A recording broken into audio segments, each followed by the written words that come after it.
Next up, we've got an email from Joel. Joel writes, "Hello, Star Wars Underworld. If you read the subject line for this email, it will most likely read why the next major Star Wars creative should hate Star Wars." Now, that's just an over-exaggerated subject line to get eyeballs on the email. I don't actually think this, and I have a more nuanced approach to this madness. So with that being said, let me explain. Joel is doing clickbait in emails. Come on now. My favorite Star Wars movie, The Last Jedi by Rian Johnson, a person who I know loves Star Wars, did something that I think Star Wars needs to do in order to move forward truly into the future. Essentially, it didn't hold any part of Star Wars sacred, including its philosophy, and was willing to move beyond even what even Lucas himself had taught. We are what they grow beyond, after all, and Star Wars should grow beyond itself, and yes, even grow beyond George Lucas. It's why when people say Dave should do episodes 10 to 12 because he was George Lucas's Padawan, that's a mark against him for me, because I think he's too close to Lucas and Star Wars, and I think Star Wars needs a bit of distance from them both. I look forward to the first of someone else's visions, not the next George Lucas, quote unquote. Someone who is willing to question everything about Star Wars and come to new conclusions, especially if that person perhaps was someone of a different background. That doesn't mean they have to disagree with everything Lucas set up, of course, nor probably should they come to any conclusions like dictatorships are good and Palpatine was right. But I digress. My point is that in order for Star Wars to evolve, it needs creatives who aren't going to hold the past of Star Wars sacred and are willing to challenge, bulldoze, and rebuild, maybe even into something better, which is why the next person who helms the next trilogy shouldn't love Star Wars so much that they aren't willing to be critical of it, question it, and maybe even improve it. What do you guys think? Do you agree, disagree, or think I'm nuts? Love the podcast as always, Joel. I agree in general with Joel that I think Star Wars has gotten a little too focused, that some of these directors don't want to get away from what Star Wars has been in the past. And J.J. Abrams, Ron Howard, Jon Favreau, I feel like they sometimes get a little bit stuck in the, let's just do this cool thing that we've seen before, but we'll do it again with new technology. And, in the behind the scenes, in the making of The Force Awakens, there's a moment that I thought was really telling. And in hindsight, was kind of a bit of a warning about the rise of Skywalker. Was J.J. Abrams said that he wrote the scene at Maz Kanata's castle because he wanted to do a cantina scene, and he felt that if people went and saw a Star Wars movie that didn't have a cantina scene, they would be mad. And that if he had gone and seen a Star Wars movie that didn't have a cantina scene, he would be mad. And so he created that scene as a result. And I sort of think that's kind of the wrong thinking. You do Maz's castle. Yeah, you do Maz's castle or you do a cantina scene because it makes sense in the story, not because that's just what Star Wars is. I'll get to where I disagree with Joel in a second, but I will say that I think we are going to get a little bit of a taste of what Star Wars could be when it's made by someone who doesn't have the same reverence for it that we all do later this year when Andor comes out. Because Tony Gilroy, who's the showrunner for that, is everything that Joel is describing in this email. And I pulled up this clip from Tony's appearance on the Moment podcast.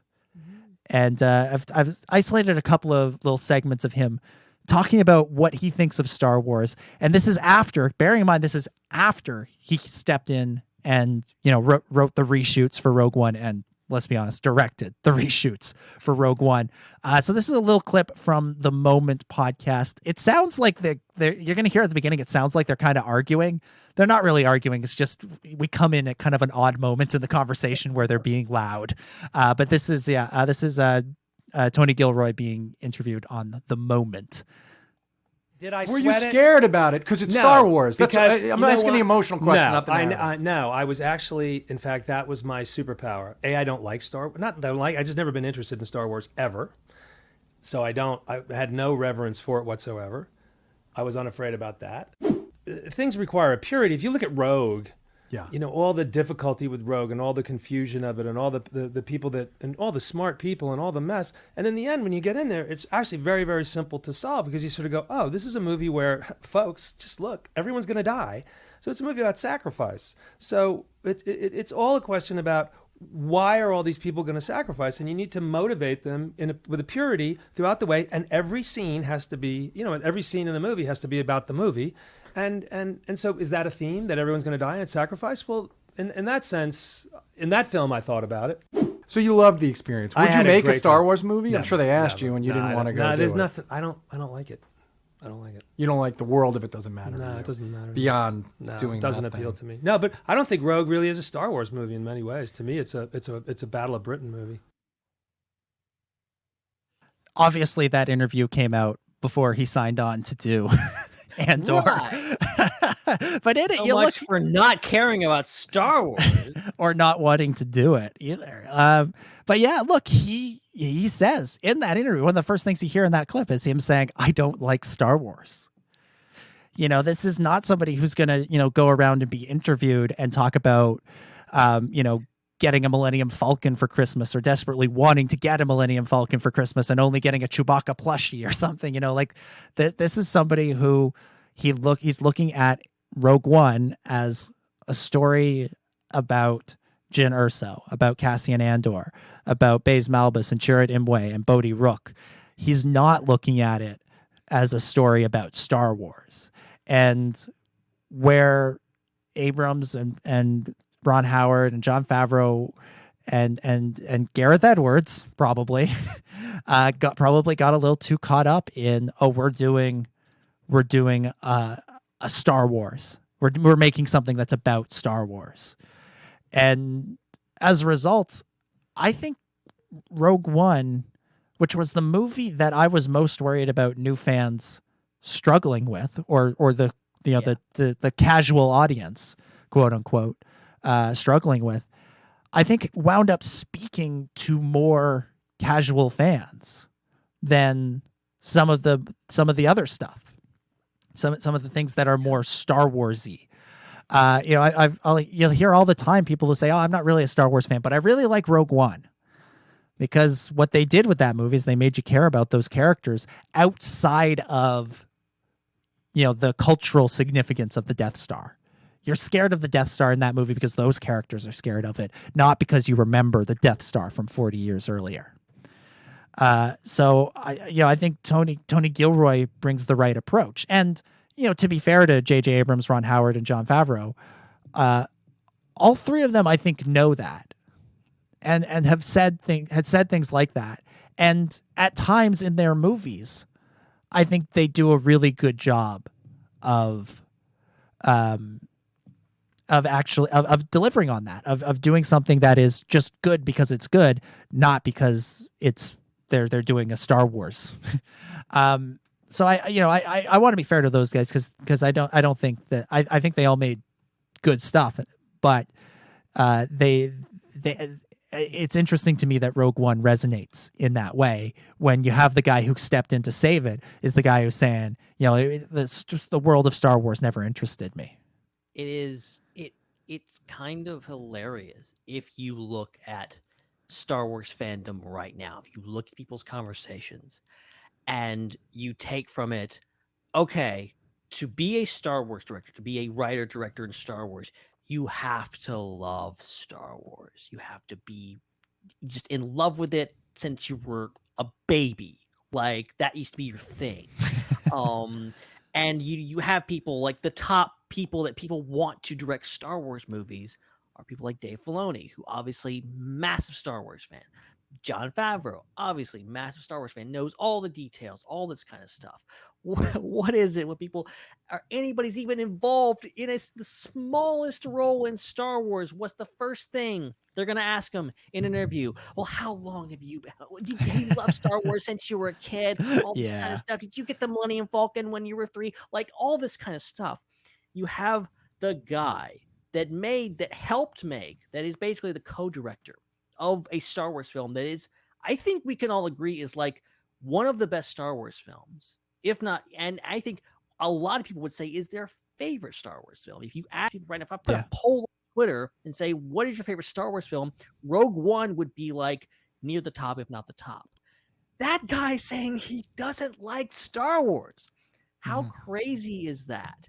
And it just goes back to the fact that this really doesn't matter. Your personal fandom does not matter. And I agree with a lot with Joel. I think we need different perspectives. We need different people. I love a lot of what Jon Favreau and Dave Filoni have put into this. Oh yeah. I love a lot of J.J. Abrams, but I like if I'm picking between like J.J. Abrams or Jon Favreau, I lean towards Jon Favreau just for the fact of like Jon Favreau kind of knows everything, and he has Dave Filoni in his ear the entire time, telling him, "Oh yeah, put an Naboo N1 Starfighter in that show. Like give Mando that thing." So like all that stuff, all the references, all the reverence for the entire saga, I appreciate that, but it is becoming a thing where it's always referencing itself, and that can get old. And you need to be able to broaden the scope of Star Wars. Star Wars needs to be able to expand and evolve. And I think with Rogue One, it did in a lot of ways. It did. It's the most gritty. It's the most grounded Star Wars movie because it's made by someone who doesn't care. Yeah. Doesn't care about Star Wars. They're just making a movie. And it's great. And I expect Andor will kind of continue that forward, that Andor will be the show that sort of goes, yeah, we're going to do our own thing. We're not going to worry too much about tying in with Star Wars. I don't think it's going to contradict anything, but I don't think you're going to see a bunch of prequel references or even maybe references to the original trilogy in that thing. And if we do, there'll be things that, people other than Tony Gilroy will have fought for. It'll be the other writers on the show, the other designers on the show who will be telling him, no, we should put this in there because it would be cool and the fans will like it. And he might sometimes go, yeah, okay, that doesn't impact my story. Okay, let's do it. And other times he'll go, what? But that doesn't work as well as this other thing that's new. So let's do the new thing. Din makes a good point in our live chat. Rogue is so good because of the tension between the love of Gareth and the not precious attitude of Gilroy. And I think there's a lot of truth in that Gareth and who knows like what kind of movie had we gotten if it just been Tony Gilroy or just been Gareth Edwards doing it. I think maybe the perfect storm of that movie is the fact that we got both of their points of view on it.